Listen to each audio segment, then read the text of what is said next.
Hello and welcome to BayCurrents video. This is BayCurrents reporter and producer Angelina Tala. Today we will introduce you to Brooklyn Assemblyman Maisel, Democrat for District 59, who is finishing his second term, facing token opposition for re-election in November.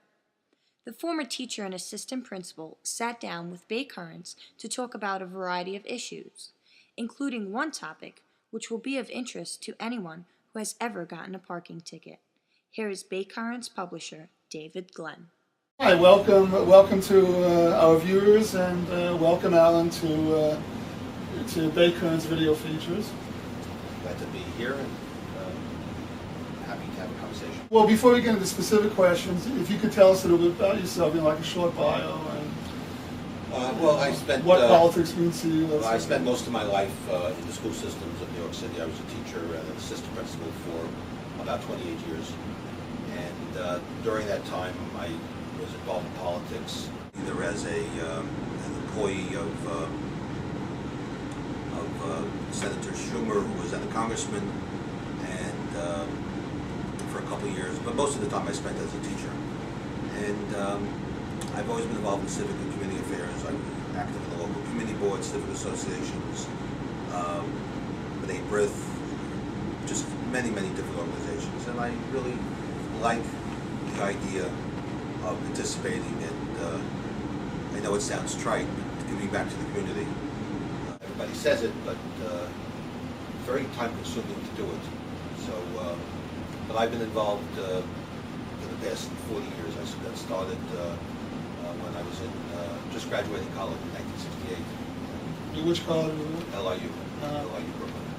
You've pointed out an inherent flaw in the process by which tickets can be challenged, and you plan to do something about it. So can you tell us a little bit about that? Well, the inherent flaw is that, well, first of all, in this administration, there is an overabundance of overly enthusiastic issuers of tickets.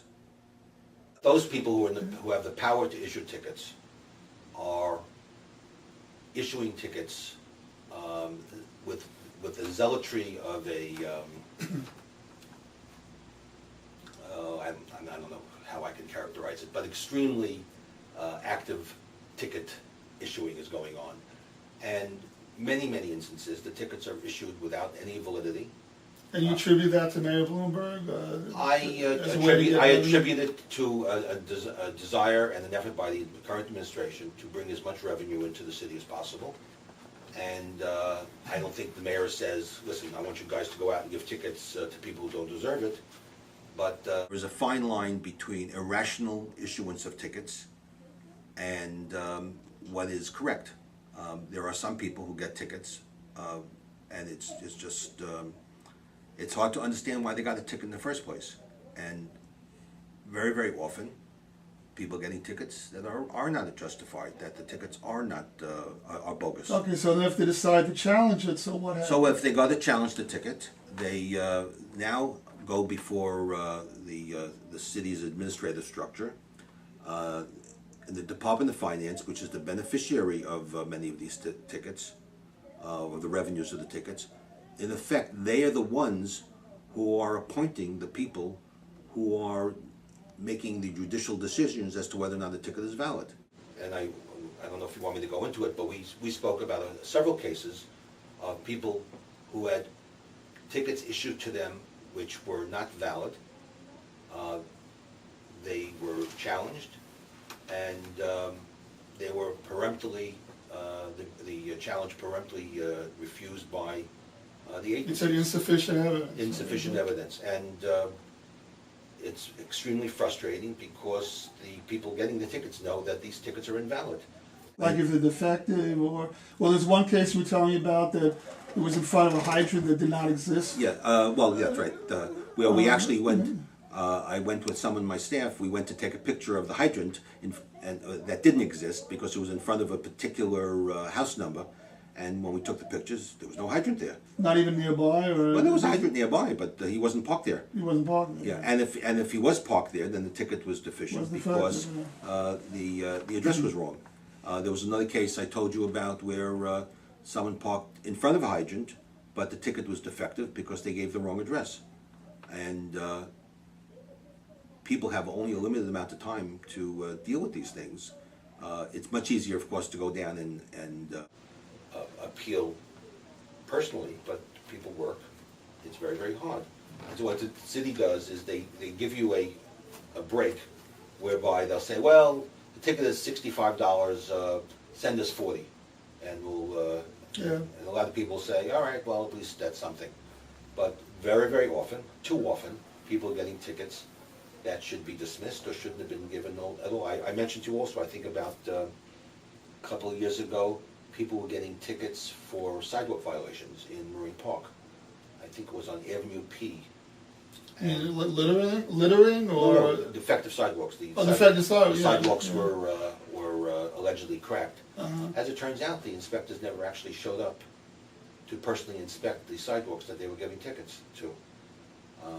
And eventually what happened is there was such a stink in the neighborhood that there was an investigation that was determined that these guys, just cut corners. You should pardon the pun, but they cut corners. Yeah. So the inherent flaw is that the employees of the Department of Finance who get the money are sitting in judgment. That's right. I think you gave the analogy of like the old Danny Griffith show when he would be, he'd have a sign on his desk, the sheriff, and then we would hear a case, he would turn the sign around, and then he's the judge. And if it comes to pass, he could also be the mortician and the and whatever so you else. think it's an analogous? Well, it's very, very similar. There should be a complete separation between the people who are hearing the pleas and the people receiving the money. So what are you doing? Have you introduced legislation? I've introduced legislation which didn't go any place this year. It's a very, very tough piece of legislation to get passed because the city is certainly in opposition to it. But I've discovered that if you're persistent and you're around long enough, things can get changed. I don't think I'll be around long enough, but I hope to give it to my successor. Well, what does your legislation Basically, call it would set up an independent tribunal that would hear violations where the people who are appointed as administrative hearing officers would not be subjected to administrative rebuke by the bosses if they're not generating enough revenue. In other words, if they say too many people are not guilty, they don't have to worry about someone saying, all right, your win-loss ratio is too high or too low, and therefore we're going to have to, we're not going to hire you again. And you think there is an unwritten code that does that? Absolutely, yeah. I'm quite convinced that there is an understanding that they can't be too lenient too often because they won't get rehired. I'm not interested in leniency or strictness. I'm interested in fairness. Right. Let people get tickets if they deserve it, and let the people who judge the innocence or guilt of these people be impartial. So I'm trying to do this as carefully as I can, and hopefully I will get people to sign up, and we'll try to get it passed. Why should people vote for you? Well, they should vote for me because I work very hard. This is what I do.